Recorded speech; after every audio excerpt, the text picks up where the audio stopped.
ఫైనల్గా నా డ్రీమ్ అయితే ఈరోజు సక్సెస్ అవుతుంది అనమాట. ఎందుకంటే నేనైతే ఈరోజు వాఘా బార్డర్ అయితే వెళ్తున్నా. లైఫ్లో ఒక్కసారైనా చూడాలని డ్రీమ్ ఉండే నాకైతే. ఇక ఈరోజు అయితే మనకి ఆ డ్రీమ్ అయితే కంప్లీట్ అవుతుంది అనమాట. కాకపోతే మొన్న రీసెంట్గా జమ్మూ కాశ్మీర్లో జరిగిన ఇన్సిడెంట్ వల్ల 3 days బ్యాకే అదైతే క్లోజ్ చేసిరనమాట. కానీ ఇప్పుడైతే మనకి పంపిస్తున్నారు అని చెప్పారు.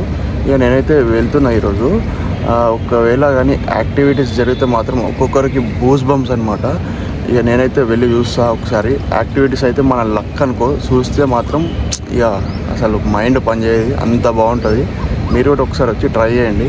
నేనైతే అక్కడికి వెళ్ళినాక వీడియో అయితే తీస్తా.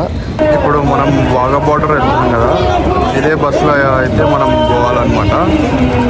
నాకైతే 600 అయితే ఛార్జ్ చేసి అప్ అండ్ డౌన్కి. నేనైతే ఆన్లైన్లో బుక్ చేస్తున్నా. ఇక్కడ కూడా టికెట్స్ అయితే అవైలబుల్ ఉంటాయి మనకి. మన బస్ అయితే స్టార్ట్ అయిందనమాట. ఇప్పుడే టైం వచ్చేసి 10:30. ఇప్పుడు స్టార్ట్ అయితే మళ్ళీ నేను నైట్ 8 కల్లా గోల్డెన్ టెంపుల్ అయితే రీచ్ అవుతాను అనమాట. వాళ్ళైతే కొన్ని ప్లేసెస్ అయితే చెప్పారు. గోల్డెన్ టెంపుల్స్ అని అవి విజిట్ చేసి లాస్ట్ వాఘా బార్డర్ వెళ్ళిపోతాము అని చెప్పారు. స్పీచ్ అయితే ఇచ్చారు ఒక 10 minutes.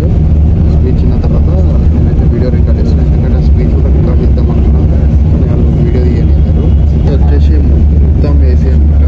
Double decker bus. ఇది ఎంత చల్లగా ఉందంటే అంత చల్లగా ఉంది బస్సులో అయితే. బస్ అనిపిస్తుంది. ఇక్కడ చూసుకోవచ్చు India's first and last restaurant ఇదే అనమాట. అయితే వచ్చేసాం అనమాట బార్డర్ దగ్గరికి. ఇప్పుడాక చూపించిన కదా, అది వచ్చేసి లాస్ట్ రెస్టారెంట్ అనమాట. లాస్ట్ రెస్టారెంట్, ఇంకోటి ఫస్ట్ రెస్టారెంట్ అనమాట మన ఇండియాలో. ఇప్పుడు ఇక మనం లోపలికైతే వెళ్ళాలి. షో అయితే స్టార్ట్ అవుతుంది అనమాట. పెరైడ్ నెక్స్ట్ లెవెల్ ఉంటుంది. ఇక లోపలికి పోయినాక వీడియో అయితే తీస్తా, చూడటం మస్తు ఎంజాయ్ చేసుకోవచ్చు మనమైతే. ఇక లోపలికి ఎంటర్ అయ్యేటప్పుడు మనకైతే బ్యాగ్స్ అయితే నాట్ అలౌడ్ అనమాట. చిన్న బ్యాగ్స్ అయితే అలౌడ్. ఇంకోటి వచ్చేసి ఏంటంటే పవర్ బ్యాంక్స్ కానీ, చార్జర్స్ కానీ, సిగరెట్స్ కానీ, లైటర్స్ కానీ, ఇంకా ఎక్సెట్రా సంథింగ్ ఏమన్నా ఐటమ్స్ అయితే లోపలికైతే అలౌ చేయరు. కానీ సెల్ఫీ స్టిక్, మన మొబైల్స్, చిన్న చిన్న వ్యాలెట్స్ అవి అయితే అలౌ చేస్తారు. ఇక మిగతా అయితే ఏం అలౌ చేయరు. ఎందుకు చెప్తున్నా అంటే మీకు కూడా తెలియాలి కదా. ఇక్కడ లాకర్స్ కూడా ఉంటాయి, కాకపోతే కొంచెం ఛార్జ్ చేస్తారు. దాని బదులు బెటర్ ఇంటికాడ పెట్టేసుకొని రావచ్చు, రూమ్స్లలో పెట్టి. లోపలైతే ఎందుకు చెప్తున్నా అంటే మళ్ళీ మీరే బాధపడాల్సింది అయితే అని చెప్పేసి. BSF ఫుల్ ఫామ్ ఏంటిదని చెప్పి చాలా మంది కన్ఫ్యూజ్ అవుతారు అనమాట. BSF అంటే బార్డర్ సెక్యూరిటీ ఫోర్స్ అనమాట, మన ఇండియన్ ఆర్మీది. లోపల చూస్తుంటే ఇక్కడ మన ఇండియా గేట్, అక్కడ పాకిస్తాన్ అయితే అయిపోయింది. లోపలికైతే ఎంటర్ అయిపోయినాం అనమాట. మస్తు పబ్లిక్ వస్తారు. ఇక్కడ చూసుకోవచ్చు మన ఇండియా ఫ్లాగ్ ఎంత బాగుందో, పెద్ద ఉంది.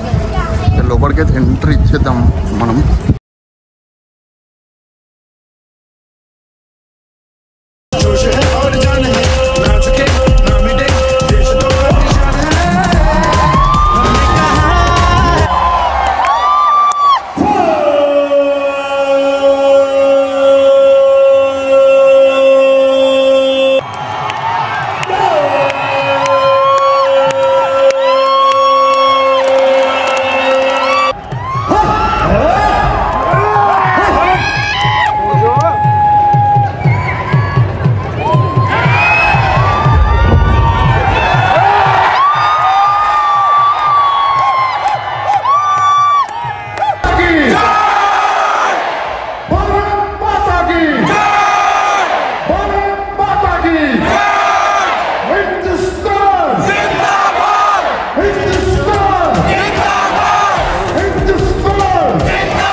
అయిపోయింది అనమాట. ఇప్పుడే ఒక్కొక్కరికి బూస్ బంప్స్ వచ్చినాయి అనమాట. నేనైతే మొత్తం వీడియో పెడతా, ఒక్కసారి చూడండి. నాకైతే బూస్ బంప్స్ ఆగుతలేవు, అసలు ఇప్పటికి కూడా ఆగుతలేవు. కానీ లోపలైతే వాయిస్ ఓవర్ ఇవ్వలేను, ఎందుకంటే ఆ సౌండ్కి మనకి వాయిస్ ఓవర్ ఇవ్వడానికి అయితే రాదు, మనకు వాయిస్ కూడా క్లియర్గా వినిపించదు. అందుకే నేను జస్ట్ నార్మల్ షౌటింగ్ వీడియో అయితే పెడతా. ఇదైతే చూడండి, ఒక్కొక్కసారి అయితే బూస్ బంప్స్ నాకైతే రియల్గా ఇప్పటికి కూడా అవుతలేదు. మస్తు అనిపించింది షో. ఇక మన బార్డర్ ఫెన్సింగ్ తీసుకోవచ్చు. ఇదంతా మన ఇండియా గేట్ కనుక, ఇక అక్కడ సైడ్ మొత్తం పాకిస్తాన్, ఇదంతా మన బార్డర్ అనమాట. ఇక చూసిరు కదా వీడియో అయితే, ఇక చూసిరు కదా మన వీడియో అయితే మొత్తం. ఇక ఇండియా పాకిస్తాన్ బార్డర్ ఎట్లుందో, మన ఇండియన్ ఆర్మీ పవర్ ఏందో చూపించారు. ఆ కొడుకులకైతే ఇది పడిపోవచ్చు భయ్య, చెప్పొద్దు కానీ అంతే. ఆ బూస్ బంప్స్ వచ్చి అబ్బాబ్బాబ్బా ఉర్లుడు గిట్లుడు. ఒక్కసారి రండి, విజిట్ చేయండి మన బార్డర్ అయితే. మస్తు అంటే మస్తు ఎంజాయ్ చేసుకోవచ్చు. ఇక మన వీడియో అయితే ఇక్కడికి ఎండ్ అయిపోతుంది. ఇక మళ్ళీ నెక్స్ట్ వీడియోతో మళ్ళీ మీ ముందరికి వస్తా. అంతవరకు నా ఛానల్కి ఇంకెవరైతే లైక్ షేర్ సబ్స్క్రైబ్ చేయలేరో వాళ్ళైతే వెంటనే వేసుకోండి. ఇంకా మరిన్ని వీడియోస్ తోటి మళ్ళీ మీ ముందరికి వస్తా. అంతవరకు బాయ్ బాయ్.